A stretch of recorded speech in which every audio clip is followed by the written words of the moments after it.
प्रिय छात्रों नमस्कार। एनसीईआरटी गणित कक्षा 10वीं में आपका स्वागत है।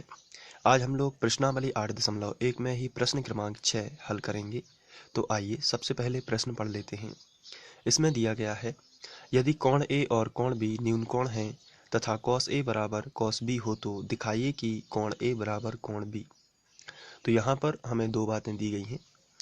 कोण ए और कोण बी न्यून कोण है। तो यहाँ पर यदि हम त्रिभुज एबीसी की बात करें तो इसमें हमें क्वेश्चन के हिसाब से नाम देना है।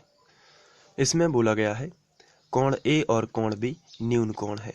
न्यून कोण का मतलब होता है 90 से कम है। तो जब ए और बी न्यून कोण है तो इसका मतलब सी समकोण होगा। तो यहाँ पे हम सी बनाएंगे समकोण सबसे पहले, और इसके बाद ए और बी हम कहीं भी दे सकते हैं। ए और बी ये न्यून कोण हो जाते हैं। तथा हमें दिया गया है कॉस ए बराबर कॉस बी। तो दिखाना है कि कोण ए कोण बी के बराबर होता है।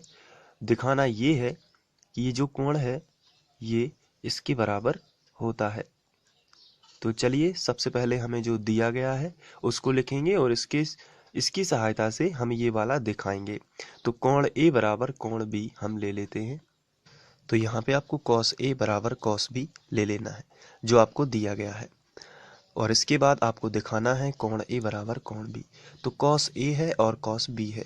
चलिए, तो ये रहा आपका चित्र, और चित्र के माध्यम से हम इसको करेंगे। सबसे पहले हमें कॉस का फॉर्मूला पता होना चाहिए। तो इसके लिए हमने ट्रिक बनाई हुई है एल ए एल बटे के ए। यहाँ पर कॉस का होता है आधार बटे कर्ण, ये कॉस का होता है आधार बटे कर्ण।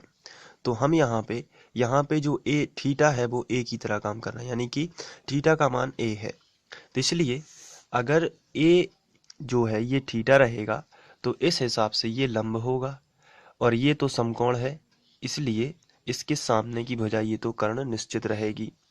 तो लंब और कर्ण यहाँ पे हम लंब और आधार चेंज होते रहते हैं। अगर ये ए है तो ये थीटा हो गया, और थीटा के हिसाब से ये लंब हो जाएगा। तो कॉस का फॉर्मूला है आधार बटे कर्ण। तो जब ये थीटा है इस हिसाब से ये लंब है, तो सीधा सा मतलब ये है कि ये आधार हो जाएगा, और आधार बटे कर्ण होता है यानी ए सी बटे, और ये हो जाएगा ए बी। तो हम यहाँ पे लिखेंगे ए सी बटे ए बी, ये हो गया।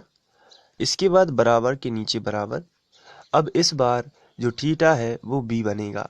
तो यहाँ पे देखिए, जब ये थीटा जो है ये बी बनेगा, इस चित्र में यदि हम देखें तो थीटा के सामने की भुजा क्या हो जाएगी, लंब।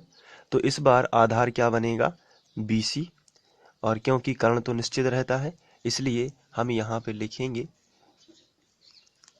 BC बटे AB, आधार बटे कर्ण। इसको आधार इसलिए लिया है क्योंकि इस बार यदि बात करें हम तो जो थीटा है वो यहाँ पे ये B है। तो थीटा B है तो लंब क्या हो जाएगा, AC। ये लंब हो जाएगा AC, और आधार कितना रहेगा, आधार कर्ण कितना रहेगा, AB, क्योंकि कॉस का फॉर्मूला होता है आधार बटे कर्ण। चलिए हम यहाँ पे लिखेंगे। चलिए बताइए आधार कितना होगा, क्या आप बता सकते हैं। यस, BC बटे AB, ये हो गया। इसके बाद आगे बढ़ते हैं। AB और AB दोनों कैंसिल हो जाएंगी तो आपको मिलेगा AC बराबर BC। तो ये AC बराबर BC है, इसका मतलब दोनों भुजाएं बराबर हैं। देख लेते हैं कौन कौन सी हैं। ये AC और ये BC दोनों बराबर हैं। तो बराबर भुजाओं के सामने के कोण भी बराबर होंगे। तो AC के सामने की भुजा क्या है, B।